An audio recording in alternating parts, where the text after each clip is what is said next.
Saudara tahu ya istilah PHP alias pemberi harapan palsu? Pernah nggak mengalami di PHP-in sama orang yang kita suka atau naksir? Kita jadi bingung sama ini orang, dibilang dia suka sama kita iya, tapi kok nggak pernah nembak kita sebagai pacar atau bilang I love you. Jadi kita bingung sama tipe orang yang seperti ini, antara iya dan tidak, antara ada dan tiada. Nah, tantangan bagi kita semua saat ini, apakah kita menjadi orang Kristen yang berapi-api dalam mengikut Tuhan, atau orang yang cuek bebek tidak mau kenal Tuhan, atau kita berada di tengah-tengahnya. Mari kita belajar dari firman Tuhan dari kitab Wahyu 3 ayat 14 sampai 22. Di zamannya itu Laodikia adalah kota yang paling kaya tetapi penduduknya sangat duniawi. Mereka mengaku orang Kristen tetapi cuma lahiriah. Maka dikatakan engkau suam-suam kuku. Saudara, apapun yang tidak terlalu panas atau dingin alias suam-suam kuku pastinya membuat kita itu jauh lebih nyaman. Contoh, ketika kita mau mandi, pasti kita lebih memilih air yang hangat daripada air yang terlalu dingin atau terlalu panas. Kalau minum susu terlalu panas, lidah pasti meleleh. Kalau terlalu dingin, perut akan terasa kurang nyaman. Juga makan bubur, pastinya lebih maknyus kalau buburnya itu dalam keadaan yang masih hangat. Kita cenderung mau segala sesuatunya itu serba aman, serba nyaman, ya. Karena kalau terlalu dingin atau terlalu panas itu bisa melukai kita. Dan kenyataannya kita juga tertarik pada hal yang cenderung nyaman dan mau cari yang aman saja. Tetapi hati-hati saudara, karena firman Tuhan menyatakan sebaiknya engkau dingin atau panas. Saudara, apa yang bisa membuat kita nyaman? Kita baca ayat 17. Aku kaya dan aku telah memperkayakan diriku dan aku tidak kekurangan apa-apa. Ada 3 hal yang bisa membuat kita nyaman: menilai diri terlalu tinggi, kelimpahan materi, dan sikap berpuas diri.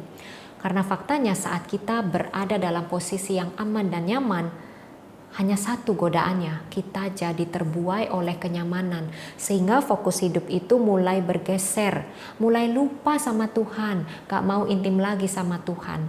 Kita cenderung mandiri daripada mengandalkan kuasa dan kekuatan Tuhan.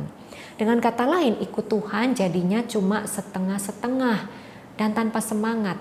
Kalau sudah begini timbullah sikap acuh tak acuh terhadap apa? Terhadap rohaninya. Karena semuanya sudah oke banget dan kita merasa bahwa diri kita itu baik-baik saja. Inilah ciri-ciri orang Kristen yang suam-suam kuku. Yang penting kan aku sudah berdoa, tapi doanya sangat singkat, tanpa penghayatan. Bahkan isi doanya itu cuma minta ini dan minta itu. Yang penting kan aku sudah baca Alkitab, tapi baca Alkitab supaya bisa tidur. Bacanya cepat-cepat seperti baca novel, nggak mau jadi pelaku firman. Yang penting kan aku sudah rajin misa, tapi cuma sebatas kewajiban beragama saja. Yang penting kan aku sudah beri sumbangan untuk gereja, tapi cuma demi gengsi. Yang penting kan aku sudah ikut pelayanan, tapi nggak mau memberikan yang terbaik. Cuma ingin meramaikan suasana saja. Bagi orang Kristen yang suam-suam kuku, bisa dikatakan keadaannya itu seperti mati suri. Mati enggan, hidup juga nggak mau. Nah, bagi mereka yang keadaannya seperti ini, Tuhan katakan, engkau melarat dan malang, miskin, buta, dan telanjang. Karena mereka tidak berusaha menjadi kaya di hadapan Tuhan. Saudara, perkataan Tuhan ini harus dimaknai secara rohani.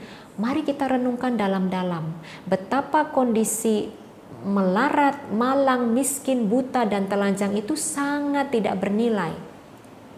Tadi sudah saya katakan bahwa menilai diri terlalu tinggi, kelimpahan materi, dan sikap berpuas diri itu akan membuat kita tidak butuh Tuhan. Ada sebuah cerita menarik tentang bagaimana kekayaan begitu membuat orang punya kondisi seperti yang dikatakan dalam ayat 17. Ada seorang pemuda Inggris yang sejak kecil itu sangat khawatir soal keselamatan ya, ketika ia banyak mendengarkan khotbah di gereja. Tetapi ketika ia beranjak dewasa, ia tidak lagi berpikir soal keselamatan. Ia putuskan untuk memiliki usaha pemintalan kapas yang besar.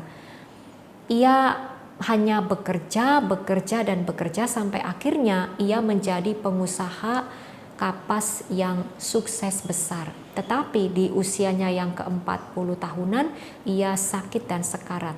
Dalam sakratul maut ia berkata, di sana Yesus mengatakan sesuatu tapi aku tidak bisa mendengar karena bisingnya suara pemintalan kapas.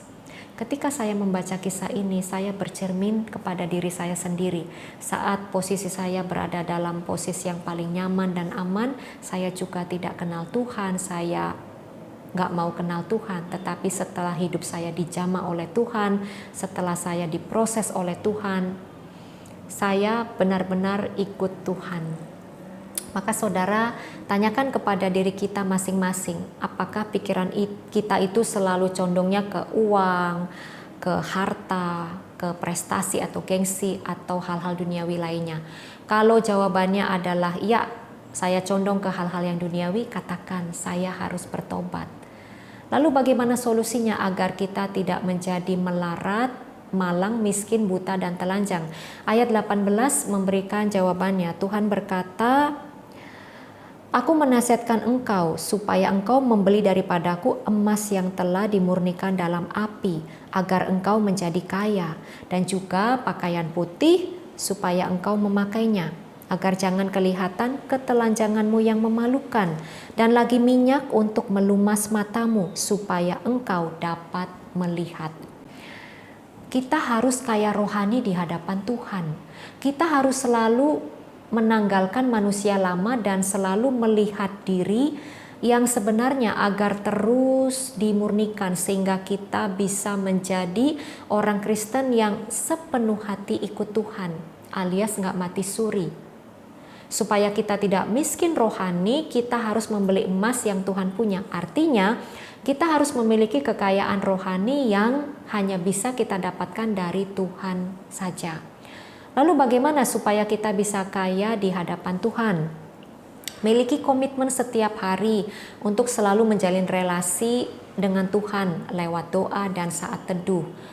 Miliki kerinduan untuk selalu mau mengenal Tuhan Yesus lebih dalam lagi. Tingkatkan perbuatan-perbuatan kasih bagi sesama sebagai wujud kasih kita kepada Tuhan Allah. Supaya kita tidak telanjang, miliki sikap tobat senantiasa, bukan tomat alias tobat kumat ya. Tetapi kita harus terus perbarui diri, jangan kompromi dengan dosa. Supaya kita tidak buta, miliki kesadaran diri secara terus-menerus, lihatlah ke dalam diri kita. Apa sajakah yang harus diperbaiki? Saudara jangan pikir kalau saudara atau kita ya sudah dibaptis lalu percaya kepada Kristus kita pasti selamat. Di ayat 16 Tuhan berkata, aku akan memuntahkan engkau dari mulutku. Orang Kristen yang suam-suam kuku dan tidak mau bertobat akan ditolak Tuhan. Renungkan, pada waktu itulah aku akan berterus terang kepada mereka dan berkata, aku tidak pernah mengenal kamu, enyahlah daripadaku kamu sekalian pembuat kejahatan. Matius 7 ayat 23. Perkataan ini keras, tapi sesungguhnya Tuhan sangat mengasihi kita. Ayat 19, barang siapa kukasihi, ia kutegur dan kuhajar, sebab itu relakanlah hatimu dan bertobatlah. Pertanyaannya, maukah kita melihat diri kita secara jujur lalu bertobat? Karena Tuhan selalu menunggu di muka pintu dan mengetok. Namun apakah kita mau membuka pintu itu dan membiarkan Tuhan masuk ke dalamnya? Mari saudara, melalui firman Tuhan saat ini kembali kita diingatkan agar jangan terbuai oleh kenyamanan. Kita harus sepenuh hati ikut Tuhan. Kita harus jadi orang Kristen yang panas, penuh semangat dan api yang selalu berkobar untuk hidup menyenangkan hati Tuhan. Semoga demikian. Amin.